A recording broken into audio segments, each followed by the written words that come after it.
Здравейте в поредното издание на предаването Зона здраве. Аз съм Ваня Лозанова. С настъпването на есента говорим за профилактика на сезонните заболявания. Ваксините, свързани с тези сезонни заболявания, вече са на нужните места, ни казват от информационната платформа на Министерството на здравеопазването.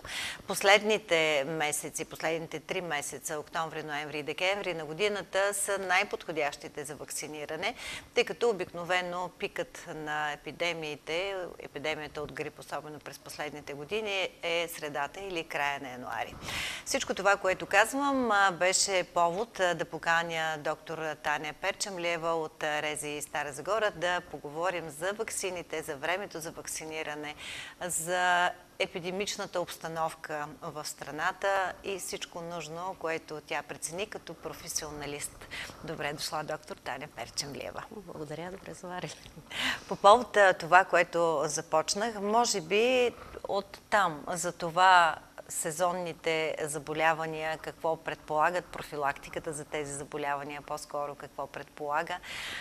Има ли ваксини? Къде се правят тези ваксини като обекти? За кого ваксините са безплатни? Ще акцентираме и на това за имунитета. Поне за мен винаги е важно да се знае, че 14-21 дена след вакцинирането очакваме имунитета, да не бързаме. Откъде да започнем? Мога да започна с това, че наистина вече настъпи сезона на вирусните заболявания.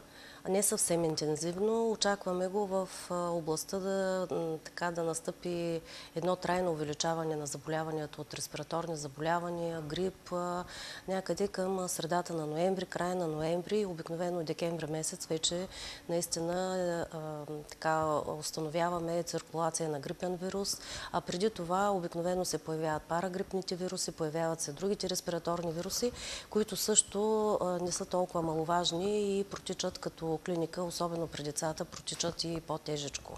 Сега какво има в тези месеци от началото, от края на юли, август месец и в момента имаме едно увеличаване на заболяванията от COVID-19.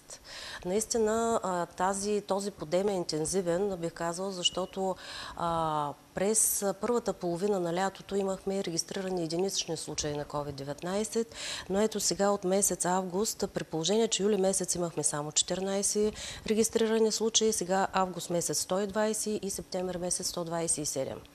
И пак искам да кажа, че това, което ние регистрираме, това е само официалната регистрация. Колко случаи има не регистрирани официално и колко случаи циркулират в нашото ежедневие, ние не ги знаем, защото много голяма част от хората в момента си купуват тестове, правят се сами тестовете, някои провеждат самолечение, други се явяват при общо практикуващите лекари, нетестувани и съответно се прилага лечение, направо се прилага лечение за вирусно заболяване. Затова казвам, това е официалната информация. В пъти повече най-вероятно е бройката. Да, в пъти повече е бройката, но даже и тази регистрация показва, че имаме тройно, четворно, петорно увеличение на случаите на COVID-19. Това говорят и управителите на болниците. Хоспитализациите също се увеличиха с COVID-19. В област Стара Загора такива случаи с COVID-19 се лекуват в инфекциозна клиника към УМБАЛ Стара Загора. Също така случаи на COVID-19 има и се лекуват и в другите лечебни заведения, но те са с други хронични заболявания. Просто в момента на лечението е установено такова заболяване. И имаме също така сигнали, че наистина има и такива диагностицирани случаи. Може да се каже, че е овладян вирус, нов вирус и обследван, но и недостатъчно. Вниманието ни към какво трябва да бъде насочено, когато става дума за COVID? Когато става дума за COVID, естествено човек може да знае, че става дума за COVID, само когато бъде диагностициран. Да. Трябва незабавно да се започне насочено лечение към този вирус, защото знаем, че не е еднакво лечението за грип и за COVID. Лекарите това вече го знаят, това е най-доброто, защото вече има лечение, лекарите знаят как да го лекуват и съответно заболяването към момента протича не толкова тежко. Това говори и, че нямаме и смъртни случаи от февруари месец, нямаме такива много хоспитализирани с тежки усложнения. Също говори за лекото протичане и съответно много голяма част от хората вече са прекарали COVID-19, имат някаква памет, някакъв имунитет създаден. Съответно, доста хора се имунизираха през предишните наши кампании и съответно имат някаква такава имунизационна памет към този вирус. Но в момента бих казала, че този, който иска да се предпази от новия вариант на Омикрон, тъй като в момента циркулира под вариантите на Омикрон в България, това показва от последните изследвания. Под вариант ли е? Флирт е под вариант на Омикрон и варианта, който се намира в новата вариант на ваксина GN.N, той също е под вариант на Омикрон. Така че този, който иска да се предпази от подвариантите на Омикрон, трябва да се направи, естествено има възможност да се направи имунизация срещу COVID-19. Кампанията за тази ваксина стартира в област Стара Загора на 16, принципно в цяла България на 11, но тук малко по-късно стартира. Към момента работи... ще стартира сега на 16 октомври, не, имате на септември, 16 септември. От 16 септември стартира тази кампания и вече към момента имаме имунизирани около 300 човека. Браво. Пунктовете, които могат да правят имунизации към момента, това са практиките на общо практикуващите лекари и имунизационния пункт в Рези и Стара Загора, който работи всеки ден, понеделник, сряда и петък до обяд и вторник и четвъртък след обяд. Т.е. от 1 до 5 и от 8:30 до 12:30 часа преди обяд. Не е нужно предварително обаждане, не е нужно предварително записване. Всеки, който желае да бъде вакциниран, просто идва и обявява това, че желае. Абсолютно не е нужно да има предварително обявяване. Кабинетът работи в това работно време. Само искам да напомня, че деца имунизираме само в сряда от 2 до 4 часа, тъй като имаме осигурен педиатър, който след преглед им провежда имунизациите и съответно майките, които искат да имунизират децата си, трябва предварително да се обадят, за да можем да ги имаме в предвид. Педиатричната ваксина ние зареждаме, когато имаме деца, подлежащи за имунизация, тогава я зареждаме от склада от Булбио.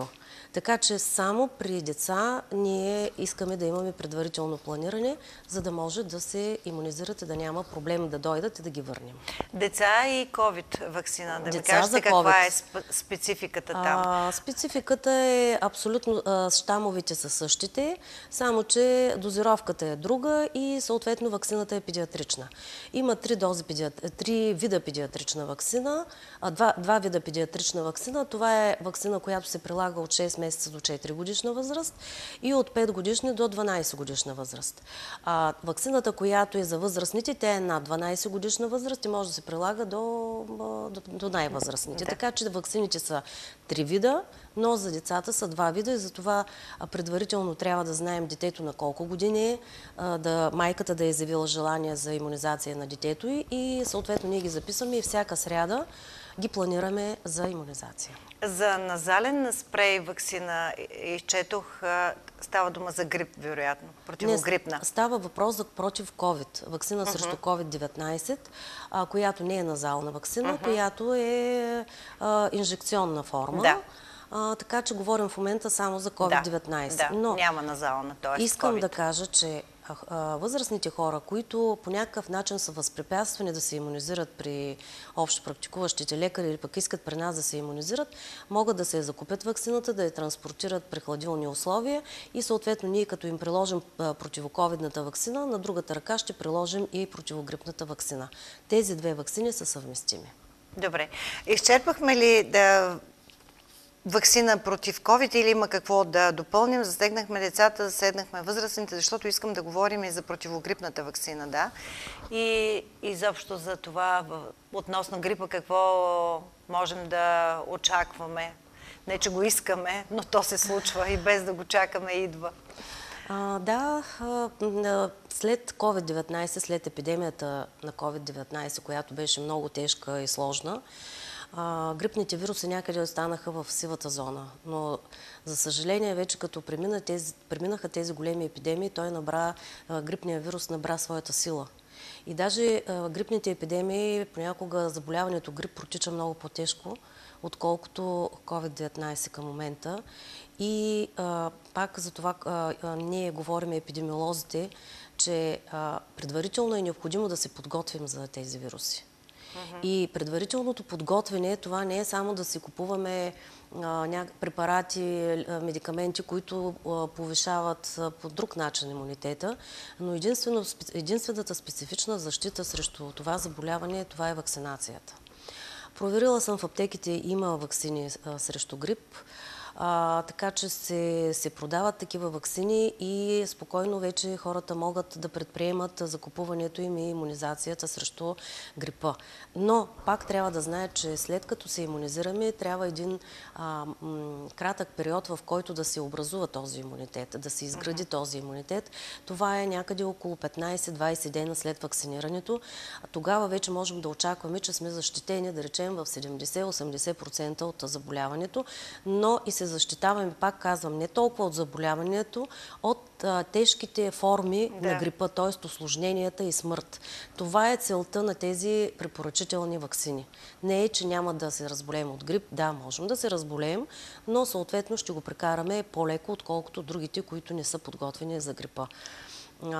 За кого е безплатна? Безплатна вакцинация за грип и пневмококови инфекции се осигурява за лицата над 65 годишна възраст въз основа на стартиралите национални програми на Министерството на здравеопазването за грипа и за пневмококовите инфекции. Те все още са в сила и общо практикуващите лекари вече са направили своите заявки още в началото на годината за необходимите дози ваксини за тези лица над 65 годишна възраст. Така че хората, които са над 65 годишна възраст, трябва да се обърнат към общо практикуващите лекари. Към момента знам, че ги няма все още ваксините. Те ще се появят, може би, тази седмица или другата, не знам точно кога ще бъде, но обикновено в първата половина на октомври има доставка на тези ваксини, т.е. на противогрипната ваксина. Доставка на пневмококовата ваксина, тя е кръглогодишна. Така че от февруари месец към момента тя се доставя постоянно. Който е заявил, се доставя тази ваксина. Какъв е интересът към тази ваксина? От последния отчет, който го направихме 6-месечния към юни месец, виждаме, че е по-голям интереса. Все още най-вероятно възрастните хора не знаят, че могат да се имунизират и срещу пневмококови инфекции. Защо да го правят? Защото тази ваксина е срещу бактериални пневмонии, т.е. пак срещу осложненията от вирусни заболявания. Не говоря само грип, говоря вирусни заболявания, защото знаем, че една вирусна пневмония, ако не се лекува, после предизвика и бактериална пневмония, която вече протича много тежко при възрастните хора. И също така пневмокока, това е един бактерий, това не е вирус, това е един бактерий, който дава изключително тежки осложнения. Както при възрастните хора, така и при децата. Затова ние децата ги имунизираме с една друга ваксина, се казва Синфлорикс в момента, тя е също пневмококова ваксина и малко родителите като че ли се притесняват от нея, защото при имунизация предизвика малко повече болезненост при имунизацията с пневмококови ваксини. Локално. Може всички ваксини могат да предизвикат и странична реакция, като повишаване на температура, болка на мястото на обождане, но към момента, няколко години подред, нямам съобщена нито една нежелана реакция от каквито и да е ваксини. Но пак казвам, че тази ваксина е много добра и родителите в никакъв случай не трябва да се притесняват и когато ги викат, те трябва да ги имунизират, защото това е предпазване от бактериални пневмонии след прекарана вирусна инфекция. Съвместимостта каква е? Противогрипна, противоковид и пневмококова? И трите ваксини са съвместими. Така че могат да се направят и в един ден, могат да се направят, ако евентуално джипито сметне, че това е необходимо, да се направят в 3 последователни дни или както той прецени. Но тези ваксини са съвместими и не трябва да се изчаква голям интервал, например от 1 месец, както се прави между живите ваксини. Често сме говорили в предишните години за това във времето, в което имаше бум на COVID. Всички казват, къде отиде грипа? Защо изведнъж грипа изчезна и никой не говори за грип? Какво се случи с тези вируси, които причиняват тези заболявания? И после, както и вие сега казахте преди малко, грипа си настъпва, действа си и то мащабно, заболеваемостта е не малка, когато дойде. И се разгръща клинична картина. Принципно вирусите не изчезват. Те просто дремеха, бих казала, си почиваха, когато беше епидемията на COVID-19 и не се даваше разпространението им поради това, че ние спазвахме много стрикни мерки. Наистина народа беше наплашен. И, точно така, пазихме се. Да, и всички се пазихме и това беше редно да се направи. Носехме маски, редовно си миехме ръцете, редовно си дезинфекцирахме ръцете. В болниците не се допускаха хора без маски, кашлящи, кихащи. Докато сега искам да ви кажа, че не може да се види това нещо. Ходим редовно по болниците и виждаме как болни хора, кихащи, кашлящи, да не говоря, че и от персонал и деца се допускат по същия начин в училища, в детски заведения имаме и жалби оттам. Затова всички трябва да сме отговорни за това да не се разпространяват вирусните инфекции. И за това, защото ние спазвахме точно такива много рестриктивни мерки, затова грипа и другите вирусни инфекции някакси си почиваха. Но след като вече махнахме маските, след като предполагам, че не толкова вече си мием ръцете, това също го виждам, започнаха да се разпространяват и те започнаха циклично и те като са почивали, те набират скорост. Имунитета срещу грип и другите вирусни инфекции започва да отслабва, защото ние не боледуваме всеки сезон. Започва да действа като нов вирус. Да отслабва и фактически този вирус, който е набрал една скорост, като се внедри в организъма на човека, който няма такъв стабилен имунитет, и започва естествено да действа много агресивно. И затова казах, че клиниката след вирусни инфекции става много по-тежка, много по-агресивна. Това го наблюдавахме и в детските отделения, там където децата не бяха болни нито от грип, нито от COVID. Бяха болни от риновируси, появяваха се риновируси, парагрипни вируси, аденовируси и т.н., които оказваха изключително много тежка клиника. Това е причината.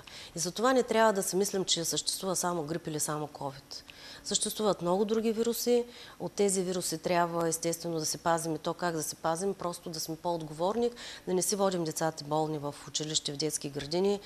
Персоналът също така, когато се чувства зле, има температура, да се остане вкъщи, да не посещава, да не учи децата и просто да не предизвика разпространението на тези вирусни инфекции. По този начин можем по някакъв начин да ги ограничим. Да, карантината е юридически термин, но медицинската етика подсказва точно това. Да си отговорим към себе си и околните. Това във времето на COVID го изговаряхме непрестанно, но е абсолютната истина и после неглижираме. Действително, аз съм мислила това. Колкото повече се неглижират тези неща, толкова повече настъпват и вирусите. Времето на коклюш сега малко ще върнем, защото казвам ще върнем, защото сякаш се пооталожиха нещата и имаше един такъв сериозен период, в който и опасенията растяха, и съмненията растяха, и страховете, разбира се, за това да не се развие такава епидемия от коклюш. Междувременно се отвори и лаборатория в Стара Загора, за да се изследват евентуално такива рискови, контактни или съмнения за такава диагноза. Какво е сега положението за коклюша? Сега бих казала, че е спокойно в този план, че ние нямаме диагностициране последно време много случаи на коклюш. От началото на тогава, когато започна да се разпространява пролетта, до момента имаме регистрирани 30 случая на коклюш. 30? Официално 30 случая на коклюш. Но казвам, че това пак не е истина. Това са официално регистрираните случаи. За съжаление, има и други случаи, които не са диагностицирани и просто са лекувани. Има такива случаи, които са с много тежка кашлица, защото характерното при коклюша това е тежката, напориста кашлица, която не минава за една седмица, която продължава 1-2 месеца и когато не се лекува, тя просто е такава. Не просто не се лекува, а не се лекува с нужното. Не се лекува с нужното, защото коклюша се лекува с антибиотици и някои го бъркат като някаква вирусна инфекция, но със съжаление това не е вирусна инфекция, това е бактериална инфекция.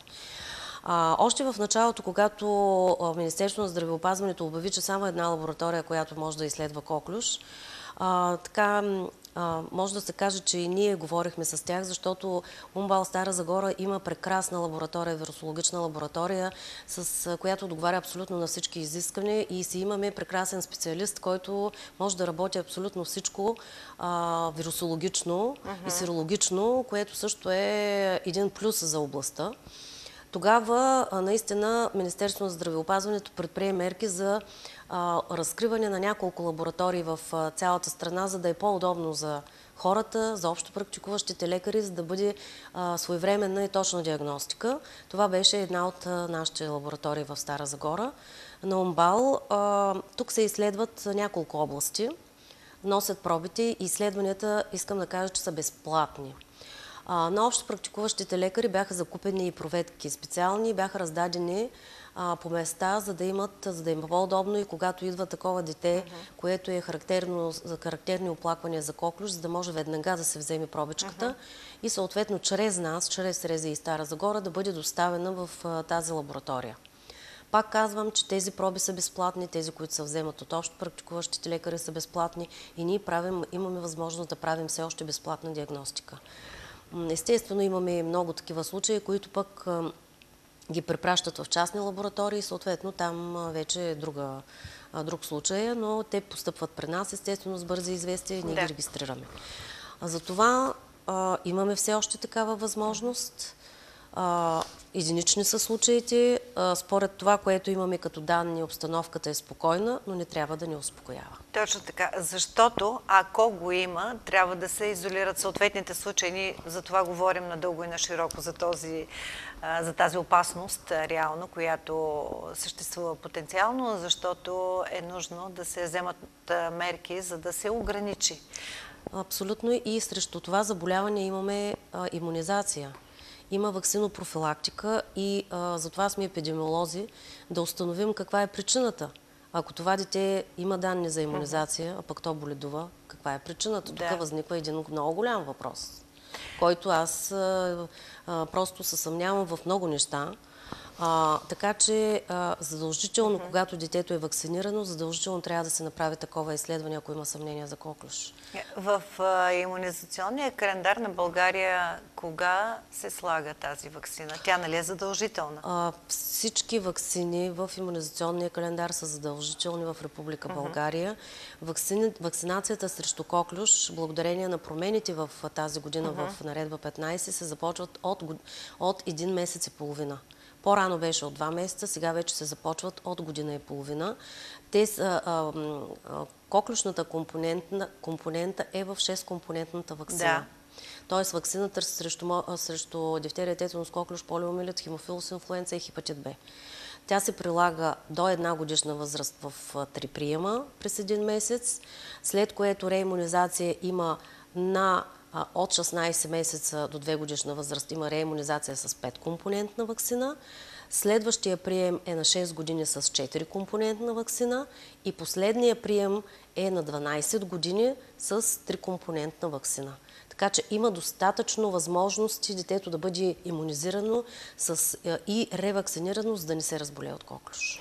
Така или иначе, това се подава от личните лекари и когато има такова вакциниране, все още това е валидно, нали? Така се случва? Абсолютно. Случва се. Слава Богу, че ние отчитаме добър обхват с тези вакцини, но за съжаление тези деца, които имат първите 3 приема, но по-нататъка нещо се е случвало. Или родителите отказват по-нататъка да направят вакцината, или пък по време, когато трябва да е направено, детето е било болно и не е могло да се направи и съответно той се е срещнал с вирус и се е разболял. За това са тези реимунизации, за да може малко да стимулира имунитета и да има защитен титър на антителата, детето да не се разболее. Или пък даже ако се срещне с този вирус, просто да протече като една банална вирусна, бих казала, инфекция. Да, важни акценти. Добре, и как ще завършим разговора? Отново да направим съответно квинтесенцията за днешния разговор. Времето за вакциниране.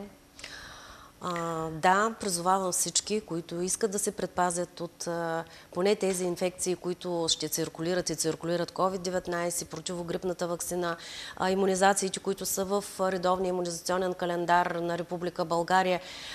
В момента и да речем някъде октомври месец, бих казала, октомври-ноември са най-подходящите месеци за провеждане на вакцинация срещу грип. Моля всички, които наистина не са антиваксери, които искат да се предпазят от тази тежка инфекция, защото тя протича по-тежко от COVID-19, да предприемат мерки, да подготвят организмите си и съответно да посрещнат грипната инфекция, подготвени и ако я прекарат, да я прекарат много по-леко. Да. Въпрос на преценка е, разбира се, нищо задължително конкретно в това и в този случай, но особено за рисковите групи, пак да кажем и за възрастните хора, може би желателно да се замислят малко. Абсолютно препоръчително е. Рисковите групи сме ги сложили на сайта на РЗИ Стара Загора. Винаги всеки може да ги прочете, като влезе в интернет, кои са рисковите групи.